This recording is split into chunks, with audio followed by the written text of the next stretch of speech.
emirundi gye twabeerako naye gye namusinkanako egy'enjawulo nawe nali nkozeeko naye era bingi nnyo bye mumanyiiko ng'era n'abantu abalala buli omu alina kyamumanyiiko.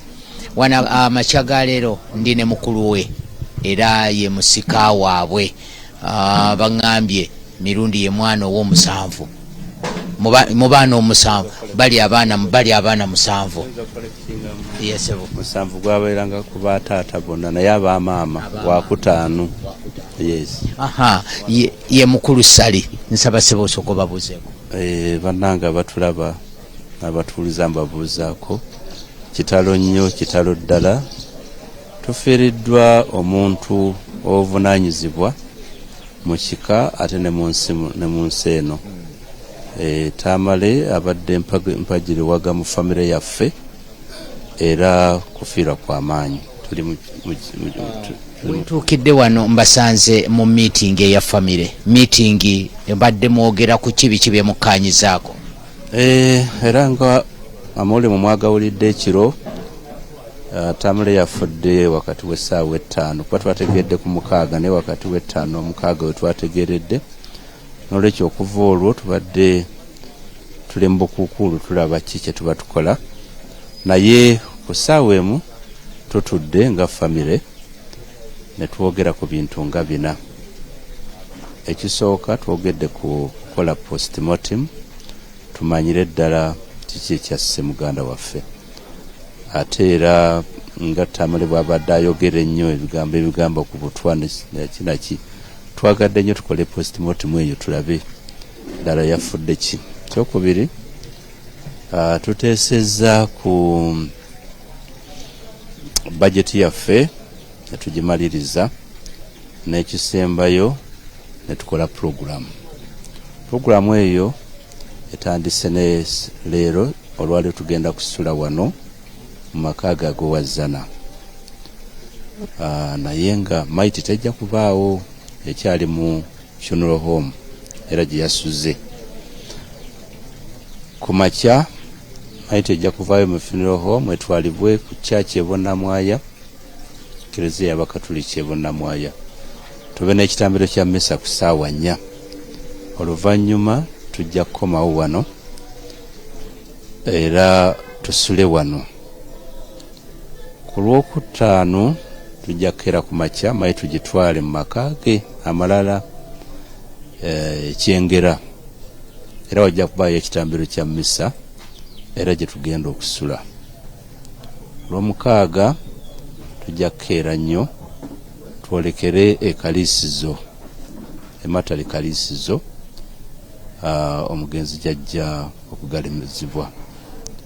Okutuuka ematale olinnya emmoloka ezikutwala, oyinza okulinnya direct ezikutwala emutukula n'oviiramu ekaliisizo trading center.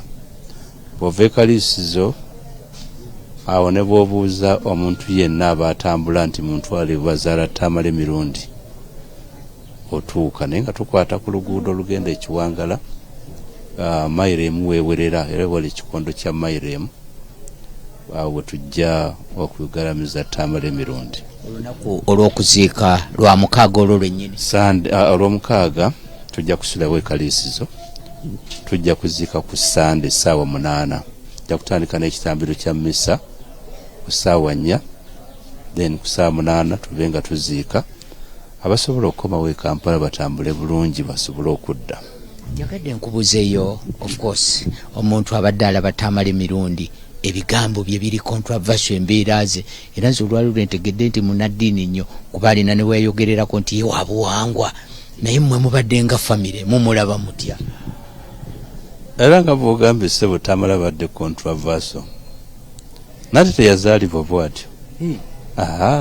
Yabatizibwa n'okubatizibwa era erinnya lye ettuufu lye bamubatiza ye Burasio Tamale, naye eventually adaputinga erinnya lya Joseph kuba yayagala nnyo Joseph omukozi w'emirimu, n'adaputinga erinnya lya Joseph Tamale n'agattako n'erya kitaffe mirundi nga mu kusooka yali Burasio. Yali Burasio. Kati n'olwekyo wa controversy obwo bozze luvannyuma ng'akula noze environment gyakuliddemu yemufudde bw'atyo naye ffe ewaffe tuli bantu abatalina controversy yonna tuli bawulize tuli bagonjobwa atussaamu abantu bonna ekitiibwa ate tetuyomba okuleekaana kiba kizibu era ntera nnyo nze okugamba abantu nti omuntu bwandeka meters nga 5 mba sikyamuyise kuba mba sijja kuleekaana kumuyita ntuma muntu n'amumpitira so ye family gyavaamu eyo naye kano mwami Sali ebiseera ebyo alina we yatambulirako n'akayondo bw'ati alina kwe yabuulirangako ku byama byenga ebyo nti waayo ebyokwerinda byange kaŋŋende n'ennyondo eno yakubuulirako ebyo yabigamba nga babusuula bano mu studio zaabwe ezo naye ffe teyatulagaako obuyondo obwo era nze naali mugambye kubanga my background agyeko finance eri crime prevention era naali mugambye nti awo committinga crime okutambula n'ekisi naye teyashyaringako nange nabirabiranga mu studio eyo nga ndaba birabe saabirabako wano nti oba nzize wano ewuwe akanzijiddeyo mu kooti mu studio omwo nga bwajja gy'oli kuba kati oli mukulu we akuwa ekitiibwa nga mukulu we akakkana wansi oba nga amampaati geera takkakkanako nagamba munnamawulire Muyanga Lutaaya ne mugaa nti ekintu ekimu kyembadde manyi ku Tamale buwulize bwetowaaze okussaamu abantu ekitiibwa Muyanga yampakanya n'aseka n'okuseka naye ate ngwe yabadde Tamale nze tampitangako linnya lyange never era ne bwabeera mu studio agamba mukulu wange omusika wa kitaffe tagambangako nti oba Sali very rare cases era olwo aba akola mpoze description nti oba mukulu wange oli Sali naye nga mukulu wange taata waffe very humble very polite oye Tamale naye outside simanyi bibadde bimuteekamu mpisa ezo ne maama singa onofuna ka clip nga aba NBS bamu interviewing yakugamba nti omwana wange namukuzanga abaana abalala naye bwe yagenda ewa Museveni eyo gye yajja ebintu ebyo n'olwekyo musajja abadde so humble nnyo ne ku kyalo ewaffe eri ewaffe gye batuzaala very humble and crowd puller Tamala ayinza okuva kilomita gye nkugambye oba mayiro okuva ekalisizo okutuuka eka Tamala ayinza ogitambula olunaku olulamba nga tebamukkiriza kutambula aba atambuddeko wano crowd nekuŋŋaana wano aba atambuddewo ate bano nabalala ne bajja aba atambuddewo ate nababana so era kyoba nti abadde popular anoonya ewaffe bw'obaga nti ngenda wasalisa embuya tebajja kukulagirira naye bagambe nti ngenda gye bazaala Tamala emirundi gwe mukulu we abantu nga tebaku teri era ne kuzana kuno ate nga nze namusookako nze mbadde kuno kuva mu 1976 naye bw'obeera ku luguudo wali olina okugambibwa booda nti ngenda wa Sali mukulu wa Tamala emirundi otherwise bona omugamba awugattako bona omugamba Sali tebajja kuleeta so ye muntu oyo gwenjogerako naye bino ebirala the other side yajja ndowooza lwa environment gyabaddemu naye nga is a very humble person. Biki ebibadde bisinga omusanyusa era biki ebimunyiiza? Ayagala nnyo famire ye naddala abaana n'abakyala be naye nga abaana bo 100% abaagala ate naffe baganda be. Of late abadde ayagala nnyo okuyimba n'okuzina era abadde bamuhostinga mu studio badde mulaba nga atema dansi buli kaseera abadde afunye hobbies ezo okuzina n'okuyimba ndowooza kikulaga nti abadde ayina stress. Manyi bw'oba ne stress onoonya ekintu ekikujjako stress, either you adopt singing ne weerabirako ku kyobadde olowooza oba you dance okulaga ekifaananyi ekirala ate kyotali mu public w'obeera. So abadde afunye gundi ebyo. Biki ebimuyisa obubi? Ebadde bimuyisa obubi ndowooza kumugamba kukola kyatayagadde olwasobola okuboggolera nakugana oga nkiganye egaye muntu akolayo kyawulira nti akyagala naye nga bw'omulagira oyo bufuna obuzibu naye. Obulwadde buno bumulumidde banga kyera mu mujjanjabiddewa? Obulwadde buno bwasooka ne bumuluma oba myaka ng'ena oba esatu emabega era natwalibwako ekisubi eyo najjanjabibwa. Eventually president n'amuwa kasente n'agenda e Nairobi nayo ne bamujjanjaba n'akomawo n'abeera bulungi. Naye mwaka nga gumu yatandika okudeterioratinga nga naffe tumulaba agenda akogga aluzinga complexion ye muna yafaanana ennyo maama waffe mukyala mweru noli kyali amugabanyizaako ku bweru obwa maama waffe ng'alina complexion tamala ennungi nnyo naye yagenda efeedinga takyagala kulya especially emmere ng'emuyombya okumuwa emmere nga kimuyombya. Naye ndowooza about 3 weeks ago oba 4 obulwadde obwo bwamunyiikirira ddala bwamukwatira ddala ne bumukuba wansi wano era mutabani waffe oyo dokita w'ekisubi n'akola omulimu munene ng'aleeta abasawo wano ne bamujjanjaba. Naye lumu nali nzize wano ndagenda okulaba nga tasobodde kuva mu kisenge ne ŋŋendayo ne mujjayo emugaa ki ekikuluma naye abadde lwagana ne lumuziba emimwa nga towulira byayogera ayogerera mukama kakati ne mugaa nti omanyi enkya ngenda kuyita famire zombi tube ne famire meeting ogende mu ddwaliro saagala obeere wano naga kale era nembayita nembatuuza bagaba omusajja tumutwale mu ddwaliro naye ani agenda omujjanjaba. Maama waffe wa wano omukyala naga nti maiko waife agende amujjanjabe. Tusaba omukyala ow'ekyengera tufunayo embyolensi okuva ekisubi netumutwala era bamutuusiza mu ICU ngenda okutuukayo ng'ali ku byuma embeera si ennungi naye bakola omulimu era bakoze omulimu gw'amaanyi nnyo bamujjanjaba nadda engulu ne bamujja ne mu ICU n'abeera ku woodi bulungi era n'abeera nga agenda addamu.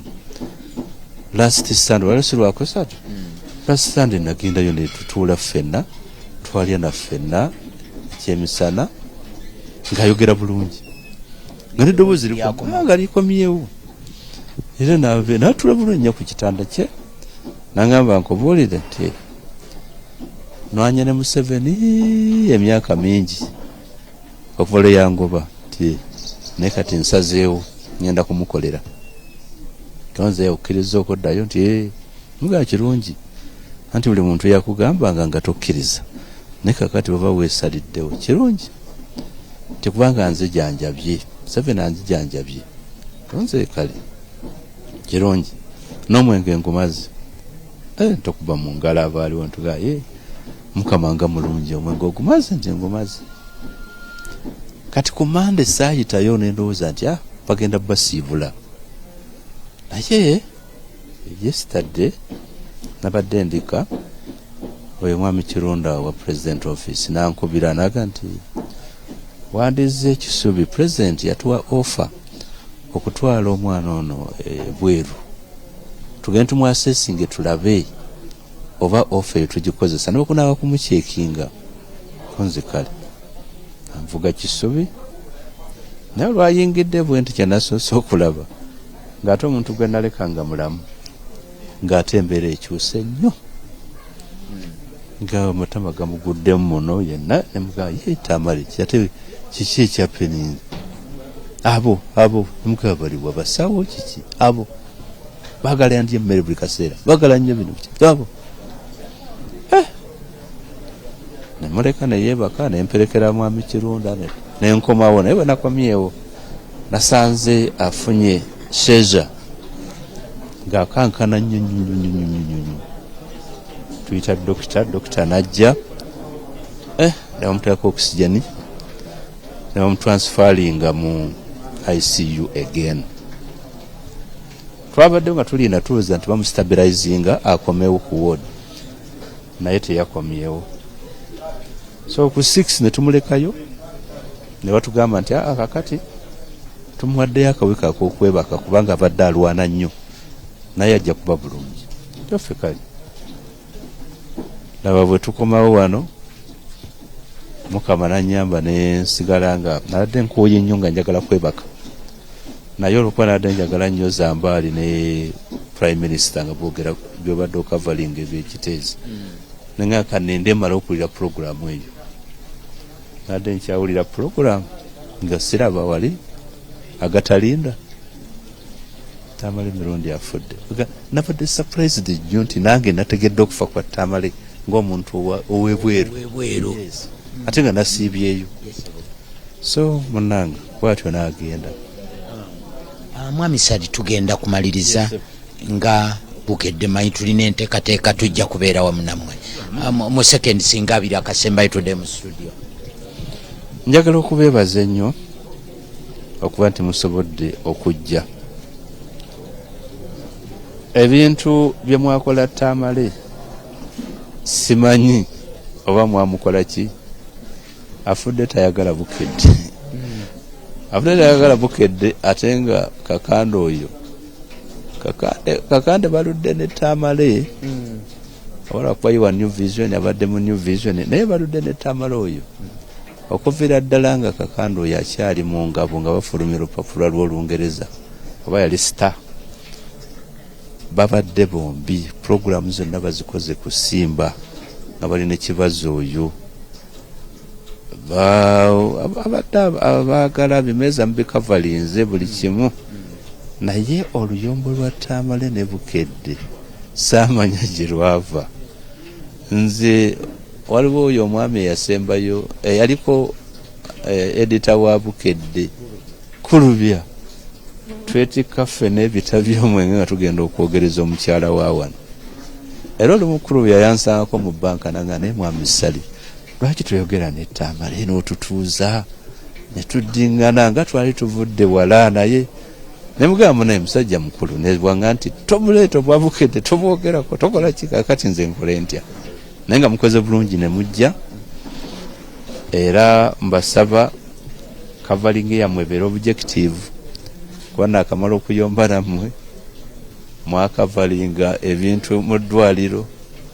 Naye nkubira ne mwami ye Sewaali oba ne mugamba nti mwami Sewaali abasajja bo bye bakavalinze wabitunuddemu ekirungi bino biri live bigenda butereevu byeweeyogedde nti gasibye ebyo bye mwakavalinze n'omuvubuka ne muyombesa ne mugaa kakati nze wanteereddemu ki kubanga wagambye ne mukulu wa Tamale Mirundi naye yagenzeeyo n'amulaba naye bye nakulalifayinze tewabikoze. So ku mulundi guno mmanye buli kimu kitambula bulungi. Amiina. Nga mwebale nnyo mwebalire ddala. Tujja kwongera tukolagane ffenna kubanga lupapula lulungi ate n'erinnya bukedde. Oyo Fred gwe nabagambyeko nga tutandika eyali edita wa sports. Munno yatundanga lwa sports. Naye nga bali abasoose bwe nabagambye nti Tamale bwe yakavalinga olutalo lw'e Rwanda munno ya jumping okuva ku pages 3500 ku mutwalo. Naye nga previously stories ezatundanga munno sports. So bukedde lwali lupapula lwa Sekabembe eyali editor wa sports. Simanyi wa mwalufuna mutyasi naye nga lwali lwa Sekabembe nga era atera nnyo okukavalingira mu sports. N'ekyo tubaagala era tusuubira nti tujja kukungubaga ffenna. Atulaba ku program tukyogereko ku Bukedde TV ye Mwami Sali mukulu wa Tamale Mirundi. Ngenda kuddayo mu studio Mwami Kakande omukulu aboogeddeko abamanyi nnyo kakati nkusindikidde ensonga gitembeete.